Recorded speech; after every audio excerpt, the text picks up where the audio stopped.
Assalamualaikum warahmatullahi wabarakatuh. Kami dari kelompok 6 akan menjelaskan materi tentang perkembangan sosial pada masa anak-anak, akhir, dan remaja. Adapun tugas ini kami buat untuk memenuhi tugas pada mata kuliah Psikologi Pendidikan Peserta Didik, di mana dosen pengampunya yaitu Ibu Dina Haja Ristianti MPD Kons.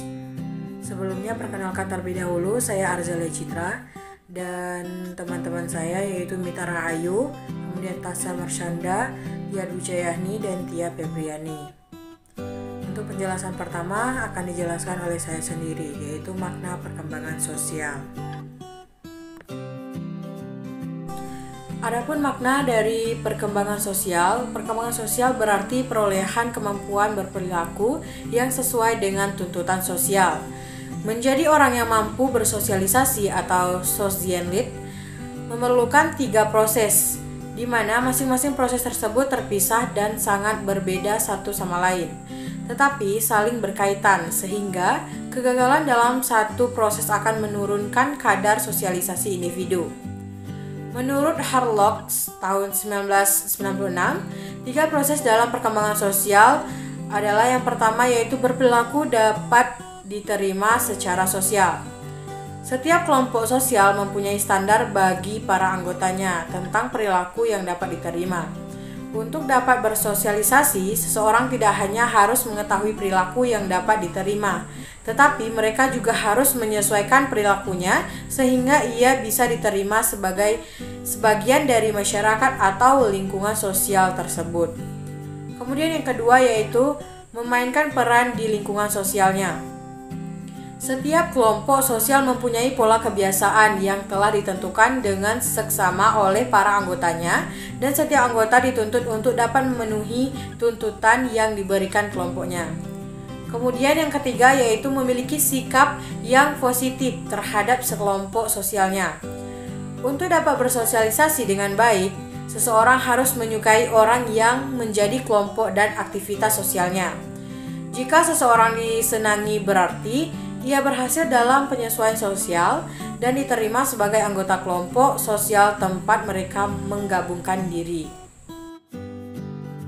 Esensiasi sosial pada anak. Sikap anak-anak terhadap orang lain dalam bergaul sebagian besar akan sangat tergantung pada pengalaman belajarnya selama tahun-tahun awal kehidupan, yang merupakan masa pembentukan dalam menyesuaikan diri dengan lingkungan sosialnya. Maka, ada 4 faktor yang mempengaruhinya. Yang pertama, kesempatan yang penuh untuk bersosialisasi. Yang kedua, dalam keadaan bersama. Yang ketiga, anak akan belajar berinteraksi jika anak memiliki motivasi untuk melakukannya. Dan yang keempat, metode belajar yang efektif. C. Masa anak-anak akhir. Permulaan masa akhir anak-anak ditandai dengan masuknya anak ke kelas 1 sekolah dasar. Bagi sebagian besar anak, hal ini merupakan perubahan besar dalam pola kehidupannya. Juga bagi yang pernah mengalami situasi prasekolah. Sementara untuk menyesuaikan diri dengan tuntutan dan harapan bagi sebagian anak terasa sulit. Karena kebanyakan anak berada dalam keadaan tidak seimbang. Anak mengalami gangguan emosional, sehingga sulit untuk dapat bekerja sama. Selanjutnya, perkembangan sosial akhir masa anak-anak. Yang pertama, sosialisasi dengan anggota keluarga. Ketika seseorang memasuki usia akhir masa anak-anak, maka biasanya para orang tua mulai memberikan waktunya lebih sedikit. Yang kedua, sosialisasi di sekolah. Akhir masa anak-anak sering disebut sebagai usia berkelompok atau geng, karena pada masa ini ditandai dengan adanya minat terhadap aktivitas teman-teman dan meningkatnya keinginan yang kuat untuk diterima sebagai anggota kelompok di sekolahnya. Yang ketiga, sosialisasi dengan teman sebaya. Selama masa pertengahan dan akhir, biasanya anak lebih banyak meluangkan waktunya dalam berinteraksi dengan teman sebaya. Yang keempat, efek dari keanggotaan kelompok. Keanggotaan kelompok dapat menimbulkan akibat yang kurang baik pada anak-anak. Baiklah, saya Tia Febriani akan membahas mengenai masa remaja awal. Masa remaja awal atau masa puber adalah periode yang unik dan khusus yang ditandai dengan perubahan-perubahan perkembangan yang tidak terjadi dalam tahap-tahap lain dalam rentang kehidupan. Umumnya usia remaja awal ini berkisar antara 12 sampai dengan 14 tahun. Ciri-ciri yang penting pada masa puber adalah yang pertama, masa remaja awal merupakan masa tumpang tindih karena mencakup tahun akhir, masa kanak-kanak dan tahun-tahun awal masa remaja.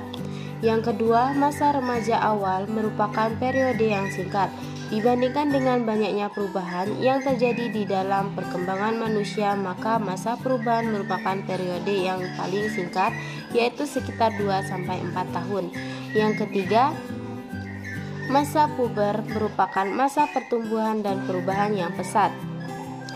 Perubahan-perubahan yang sangat pesat ini akan menimbulkan dampak pada anak, misalnya timbul keraguan, perasaan tidak mampu dan tidak aman, dan dalam beberapa hal memungkinkan timbulnya perilaku negatif. Yang keempat, masa remaja awal merupakan masa negatif. Pada masa ini, anak cenderung mengambil sikap anti terhadap kehidupan atau kehilangan sifat-sifat baiknya yang sebelumnya sudah berkembang. Kondisi ini merupakan sesuatu yang wajar.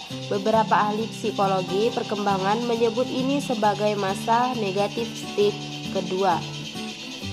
Dan yang terakhir itu, pada masa ini terjadi kematangan alat-alat seksual. Dengan tumbuh dan kembangnya fungsi-fungsi organ, maka ciri-ciri seks sekunder mulai berkembang, seperti mulai tumbuhnya rambut pubis, perubahan suara. Pada anak perempuan mulai memasuki masa menstruasi dan mulai tumbuhnya buah dada. Baiklah, selanjutnya akan dibahas oleh teman saya. Selanjutnya, perkembangan sosial pada remaja. Perkembangan sosial pada masa puber dapat dilihat dari dua ciri khas, yaitu mulai terbentuknya kelompok teman sebaya, baik dengan jenis kelamin yang sama atau dengan jenis kelamin yang berbeda, dan mulai memisahkan diri dari orang tua. Menurut Makobi, sistem hubungan orang tua dan anak dalam keluarga berubah dari hubungan regulasi menjadi hubungan yang koregulasi, di mana dalam hal ini orang tua telah makin memberikan kebebasan untuk menentukan sendiri pada anaknya. Hal ini bukan berarti menghalangi hubungan yang kooperatif antara orang tua dan anak-anaknya. Biasanya komunikasi yang terjalin dengan ibu jauh lebih dekat daripada dengan ayah. Komunikasi dengan ibu meliputi permasalahan-permasalahan sehari-hari, sedangkan permasalahan dengan ayah, perasaan remaja dalam hidup di masyarakat. Sekian penjelasan dari kami. Semoga bermanfaat. Saya akhiri. Wassalamualaikum warahmatullahi wabarakatuh.